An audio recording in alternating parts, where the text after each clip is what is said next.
case was quite exceptional within the hostage context because she was a national of Colombia and France. So that raised a lot of interest and coverage in France and in other European countries.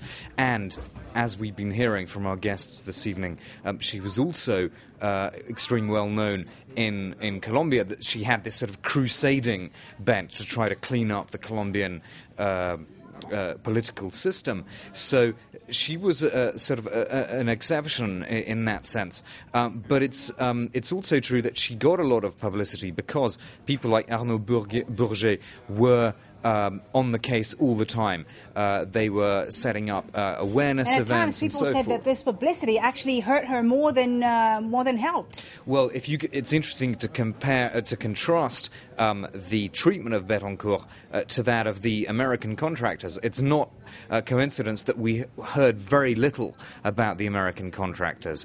The US, not even in the US, it seems there was the interest. US. That's right. The US government went very softly on the 3 US captives, and the American media didn't give it a huge amount of attention. I mean, it was nothing compared to the coverage we had in European countries. But you're right that there was an argument that this was simply hurting her because it just made the FARC feel that she was the prize and that they would only give her away at the end of a long process in return for something very major.